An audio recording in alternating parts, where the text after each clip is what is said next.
எனக்கு உடம்பு சரியில்லாமல் இருந்துச்சு இத்தனை நாளா. அதனால நான் பாடத்தை எடுக்கலை.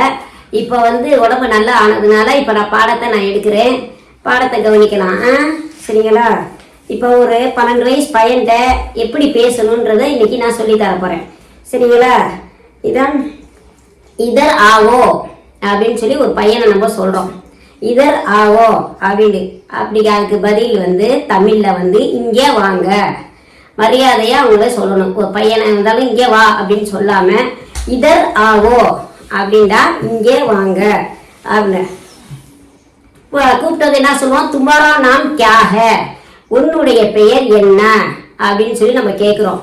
அதனால துமாரா நாம் கியா ஹே அப்படின்டா உங்களுடைய பெயர் என்ன அப்படின்றது சரிங்களா? அதுக்கு அந்த பையன் பேர் சொல்கிறான்.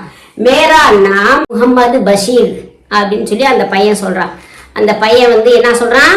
என்னுடைய பெயர் முகமது பஷீர் அப்படின்னு சொல்லி அவன் சொல்கிறான். நம்ம தமிழில் அந்த வார்த்தைக்கு முகமது பஷீர் அப்படின்றது என்னுடைய பெயர் முகமது பஷீர். இதில் உருதுல மேரா நாம் முகமது பஷீர் அப்படின்னு சொல்லி அவன் சொல்லிட்டான். அதுக்கு தமிழில் என்னுடைய பெயர் முகமது பஷீர் அப்படின்றது. அதுக்கப்புறம் துமே கியா படுத்தை, நீங்க என்ன படிக்கிற அப்படின்றதுக்கு துமே கியா படுத்தை, நீங்க என்ன படிக்கிறீங்க அப்படின்னு சொல்லி அவன்கிட்ட நம்ம கேட்குறோம். அதுக்கு அந்த பையன் என்ன சொல்றான்?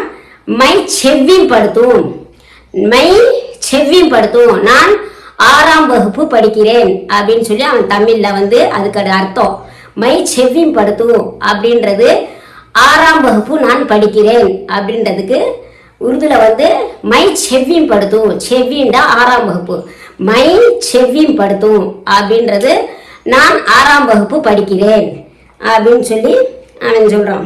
அதுக்கு தும்பாரா அப்பு கியா கர்த்தை, உன்னுடைய அப்பா என்ன வேலை செய்கிறார் அப்படின்றதுக்காக தும்பாரா அப்பு கியா காம் கர்த்தை அப்படின்னு சொல்லி நம்ம அந்த பையன்கிட்ட கேட்குறோம். அதுக்கு அந்த பையன் எப்படி சொல்றான்டா, உன்னுடைய அப்பா என்ன வேலை செய்கிறார் அப்படின்றதுக்கு அதுக்கு அர்த்தம் தும்பாரா அப்பு கியா காம் கர்த்தை அப்படின்னு சொல்லி நம்ம உருதுல சொன்னோம்டா. அதுக்கு தமிழ்ல உங்களுடைய அப்பா என்ன வேலை செய்கிறார் அப்படின்னு சொல்லி நம்ம கேட்கறது அர்த்தம். அதுக்கு அந்த பையன் என்ன சொல்றான்? ஹம்பாரே அப்பு பல் பலாலிகா துகான் ரகேஹி, என்ன சொல்றான்? ஹம்பாரே அப்பு பல் பலாலிகா துகான் ரகேஹி அப்படின்னு சொல்லி உருதுல இருந்துச்சுண்டா என்னுடைய அப்பா பழக்கடை வைத்திருக்கிறார் அப்படின்னு சொல்லி அந்த பையன் சொல்றான். அதுக்கு உருதுல என்ன அர்த்தம்? ஹம்பாரே அப்பு பல் பலாலிகா துகான் ரகேஹி, என்னுடைய அப்பா பழக்கடை வைத்திருக்கிறார் அப்படின்னு சொல்லி அந்த பையன் சொல்றான் சரிங்களா? தும்பாரே அம்மா கியா கர்த்தை, இப்போ ஹவுஸ் ஒய்ஃபா இருக்கலாம், அவங்க வேலைக்கு போயிட்டு இருக்கலாம், அதனால உங்க அம்மா என்ன செய்யறீங்க அப்படின்னு சொல்லி நம்ம கேள்வி கேட்குறோம் அந்த பையன்கிட்ட. அதுக்கு என்ன கேட்குறோம்? தும்பாரே அம்மா கியா கர்த்தை அப்படின்னு சொல்லி நம்ம கேட்குறோம். அதுக்கு என்ன அர்த்தம்? உன்னுடைய அம்மா என்ன செய்கிறாங்க அப்படின்றது தமிழ்ல. தும்பாரே அம்மா கியா கர்த்தை அப்படின்றதுக்கு உன்னுடைய அம்மா என்ன செய்யறாங்க அப்படின்னு சொல்லி நம்ம கேள்வி கேட்டிருக்கோம். हमारे अम्मा कपड़े सींगे घर का काम पूरा भी करेंगे அப்படின்னு சொல்லி அந்த பையன் சொல்கிறான். அதுக்கு என்ன தமிழ்லண்டா, என்னுடைய அம்மா தையல் வேலை செய்வாங்க, வீட்டு வேலை அனைத்தையும் செய்வாங்க அப்படின்னு சொல்லி தமிழில். உருதுல எப்படின்டா, ஹம்பாரே அம்மா கப்படே சீங்க கர் கா பூரா காம்பி கரைங்க, வீட்டு வேலை அனைத்தும் செய்வாங்க அப்படின்றதுக்காக தான் கர்கா காம் அப்படின்னு சொல்கிறாங்க. என்னுடைய அம்மா தையல் தைப்பாங்க, வீட்டு வேலை அனைத்தையும் செய்வாங்க அப்படின்னு சொல்லி அந்த பையன் சொல்கிறான்.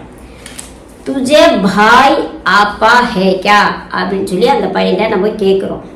துஜே பாய் ஆப்பா ஹே கியா அப்படின்னு சொல்லி அந்த பையன்கிட்ட நம்ம கேட்குறோம்.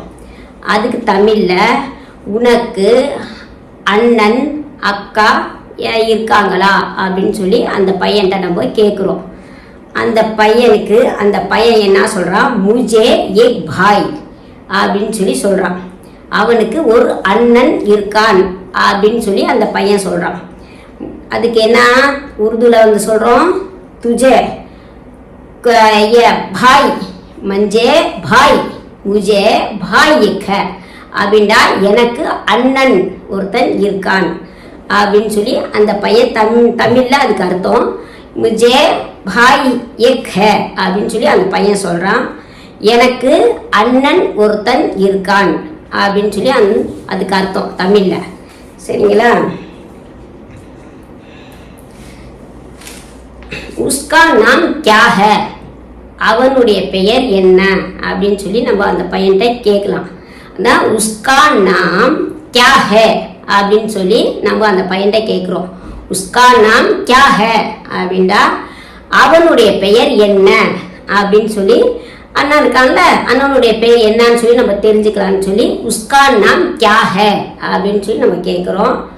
உஸ்கா நாம்டா அவனுடைய பெயர் என்ன அப்படின்னு சொல்லி தமிழில், உஸ்கா நாம் கியா ஹே அப்படின்னு சொல்லி நம்ம கேட்குறோம்.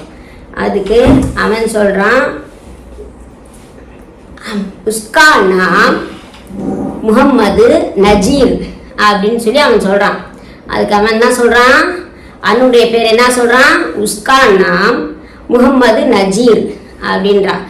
அவனுடைய பெயர் முகம்மது நஜீர். அதுக்கு தமிழில் உருதுல உஸ்கா நாம் முகம்மது நஜீர் அப்படின்னு சொல்லி உருதுவில் சொல்கிறான். தமிழில் உஸ்கா நாம் முகம்மது நஜீர் அப்படின்னு சொல்லி சொல்லிட்டான். அதுக்கு பிற்பாடு சரி நீ வீட்டுக்கு போகலாம் அப்படின்னு சொல்லி நம்ம இப்போ சொல்கிறோம். ஏன்னா எல்லாத்தையும் அவன்கிட்ட விவரத்தை நம்ம கேட்டாச்சு, பேர் என்ன அப்படிலாம் கேட்டாச்சு. அதனால நீ வீட்டுக்கு போ அப்படின்னு. அச்சா ஜத்தன் சே கர்கு ஜாவோ அப்படின்னு சொல்லி நம்ம சொல்கிறோம். சரி நீ பத்திரமாக வீட்டுக்கு போ அப்படின்றது தமிழில். உருதுல எப்படின்னா அச்சா ஜத்தன் சே அச்சா கர்கு ஜாவோ அப்படின்னு சொல்லி நம்ம சொல்கிறோம்.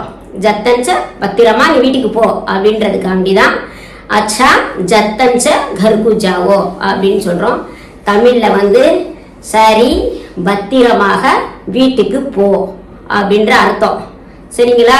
சரி, இன்னைக்கு இந்த பாடத்தை முடிச்சிருக்கேன். இதை கவனிச்சு நீங்கள் பாருங்கள், சப்ஸ்கிரைப் பண்ணுங்கள். நான் இன்னும் பாடத்தை டெய்லி நான் சொல்லித்தரேன், நீங்கள் கற்றுக்குங்க. சரிங்க?